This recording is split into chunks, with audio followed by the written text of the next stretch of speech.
Mongolia is located in East Asia, between Russia in the north and China in the south. The capital of the parliamentary democracy is Ulaanbaatar, which is considered the coldest capital in the world.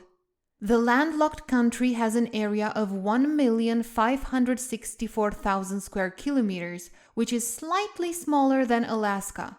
At the same time, only about 3.3 million people live in Mongolia.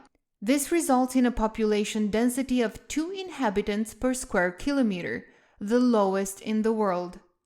The official language is Mongolian, a Mongolic language. The most important religion is Buddhism, to which about half of the population belongs. The west, parts of the south and north are characterized by mountains.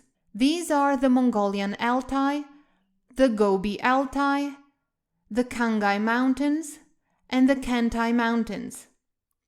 The highest mountain is the Kuiten Peak at 4,374 meters on the border with China. The rest of the country is dominated by plateaus. The country's most water-rich river is the Selenga, which originates in the Khangai Mountains and flows north to Russia, where it empties into Lake Baikal. To the northwest is Ovs Lake, the largest saltwater lake in the country. Further east extends the largest freshwater lake of the country, Lake Kovsgol. The climate of Mongolia is highly continental, with significant temperature differences. Summers become warm to hot, while winters become very cold. The north has precipitation mainly in the summer months, while the south is very dry. This has a strong effect on the country's vegetation. Only in some regions of the north coniferous forests can be found, otherwise steppe and high mountain landscapes.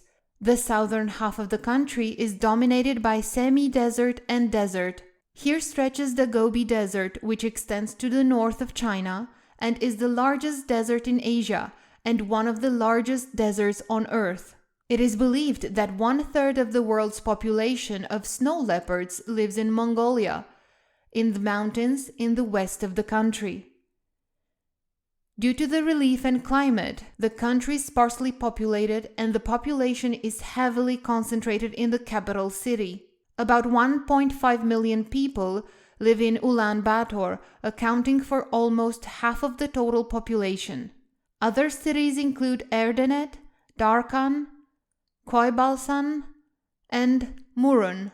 Almost 1/3 of the population lives, at least temporarily, as nomads. About 85% of the population belongs to the Mongolian people.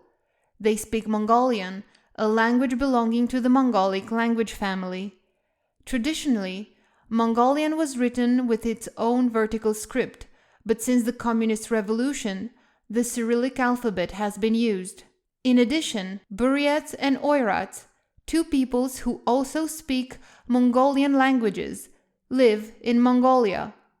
Especially in the west of the country live also Kazakhs and Tuvans, two Turkic-speaking peoples. A good half of the populations are Buddhists, while 40% do not belong to any religion. Shamanism also plays a certain role, and finally, there is a Muslim and Christian minority. Arable farming is only possible to a limited extent in Mongolia.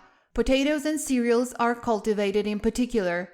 The most important agricultural products come from animal husbandry, often in a nomadic way of life.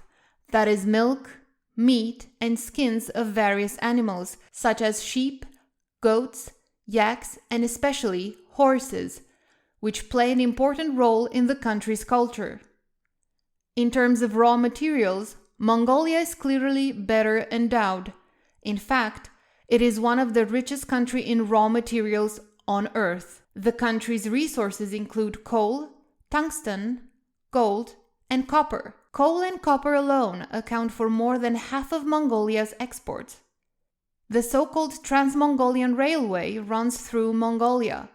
It provides a link between the Trans-Siberian Railway in Russia and the Chinese rail network, thus enabling a shorter direct connection between Moscow and Beijing. The country's main airport is Chinggis Khan International Airport, which came into operation in 2021 and is located 30 kilometers south of the capital. Mongolia, which sees itself in the tradition of the Great Mongolian Empire and its founder, Chinggis Khan, incidentally became the second communist state in the world after the USSR in 1924. Beginning in 1990, the country transformed itself into a democracy and is now considered an incomplete but still relatively stable democracy. Mongolia's challenges today include reducing its economic dependence on its two large neighbors on one hand and combating the consequences of climate change and the overexploitation of nature on the other. This includes desertification and deforestation. This is already the end of our journey to Mongolia. Thanks for watching. Until next time.